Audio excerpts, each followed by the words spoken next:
Sama seperti orang yang sakit harus menyadari penyakitnya sebelum mencari obat, kita juga perlu menyadari betapa seriusnya dosa agar menghargai pengorbanan Kristus.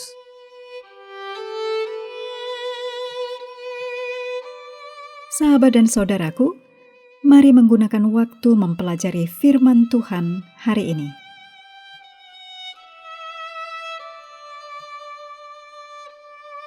Pelajaran keempat, hari Sabat tanggal 18 Juli, judulnya Dosa di dalam Jemaat.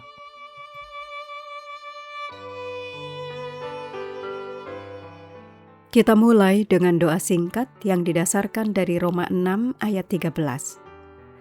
Janganlah kamu menyerahkan anggota-anggota tubuhmu kepada dosa untuk dipakai sebagai senjata kelaliman, tetapi serahkanlah anggota-anggota tubuhmu kepada Allah untuk menjadi senjata-senjata kebenaran.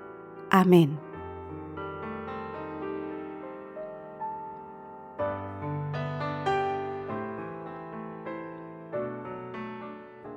Ayat hafalan dalam 1 Korintus 6 ayat 19 dan 20.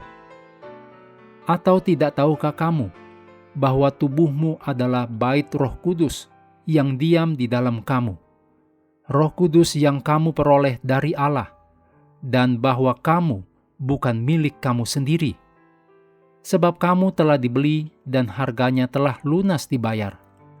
Karena itu, muliakanlah Allah dengan tubuhmu.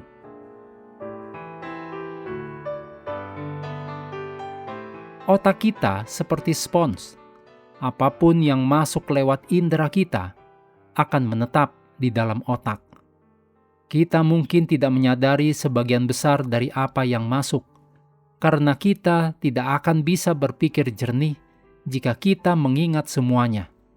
Tetapi semuanya ada di sana, dan sampai tingkat tertentu mempengaruhi apa yang kita pikirkan, rasakan, dan kita lakukan.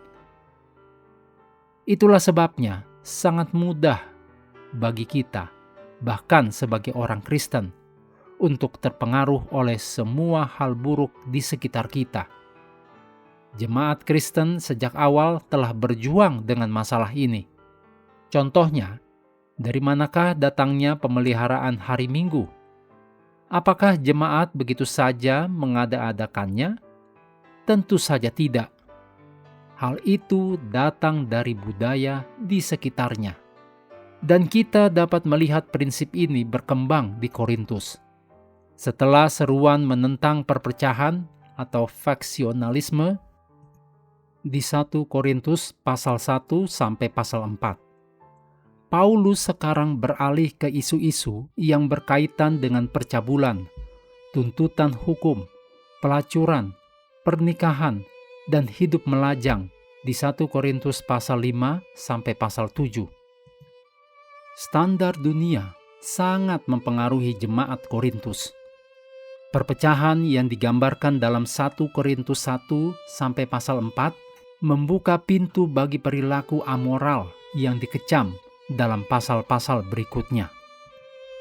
Mari kita pelajari bersama bagaimana Paulus berupaya mengatasi dosa ini di dalam jemaat, dan pelajaran yang dapat kita ambil dari apa yang Paulus tuliskan.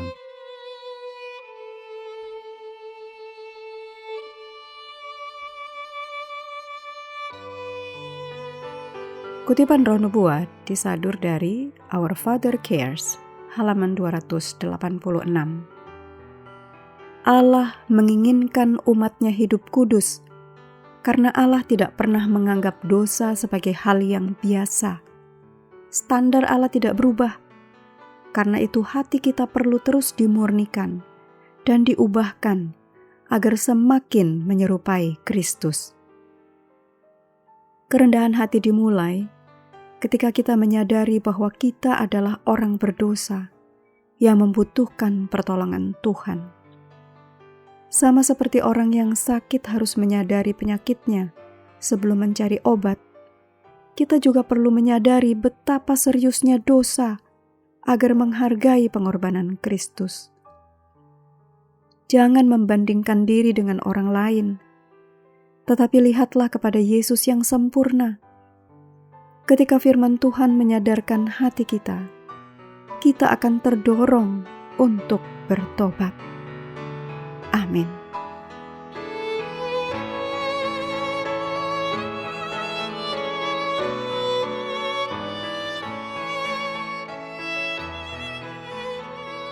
Menutup pelajaran hari ini, segala pujian kita naikkan hanya kepada Tuhan yang telah memberikan Roh Kudus untuk menyertai dan mengajari kita firman kebenaran.